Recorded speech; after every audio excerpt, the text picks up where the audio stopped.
वर्षों की मशक्क़त के बाद तीसरी राष्ट्रीय शिक्षा नीति देश के सामने है।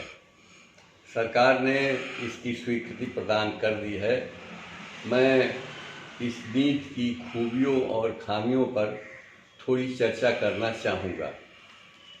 पहली बात यह कि 18 वर्ष तक की जो शिक्षा है उस शिक्षा में 3 वर्षों की पूर्व प्राथमिक शिक्षा जोड़ने का इरादा सरकार ने व्यक्त किया है।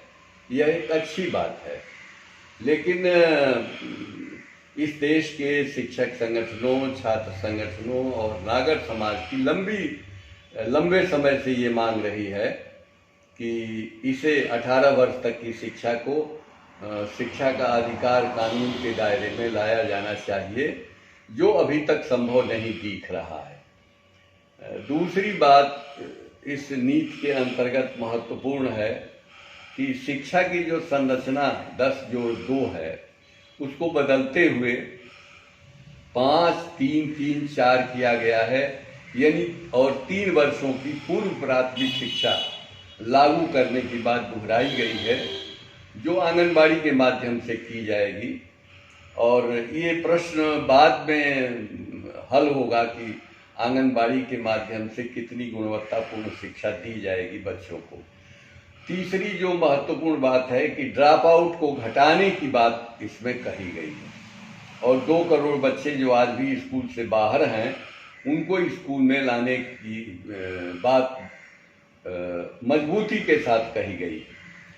तीसरी महत्वपूर्ण बात यह है कि शिक्षकों को सम्मानजनक वेतन देने, उनकी बेहतर सेवा दशाएं बनाने, स्थानीय स्तर पर उनकी नियुक्ति, उनसे गैर शैक्षणिक कामों को हटाने की बात, ये सारी बातें कही गई हैं।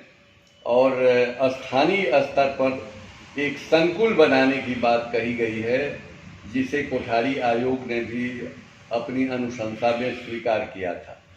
लेकिन इस शिक्षा नीति में एक सबसे बड़ी कमी जो दीख पड़ रही है वो ये है कि पिछली दोनों नीतियों में सार्वजनिक धन पर आधारित समान स्कूल प्रणाली की पड़ोस पद्धति शिक्षा की व्यवस्था कही गई थी, जो समावेशी और गुणवत्तापूर्ण शिक्षा देने की वकालत करती थी, उससे बिल्कुल अलगाव है। उसकी कोई चर्चा नहीं की गई है और पीपीपी मोड पर शिक्षा को रखने की बात कही गई है। इससे ये साबित होता है कि सरकार निजीकरण और बाजारीकरण के दायरे को शिक्षा में और बढ़ाने की कोशिश आने वाले दिनों में करेगी और जीडीपी का 6% व्यय करने की जो बात कही गई है उसके लिए कोई प्रतिबद्धता और समय सीमा तय नहीं की गई है। ये एक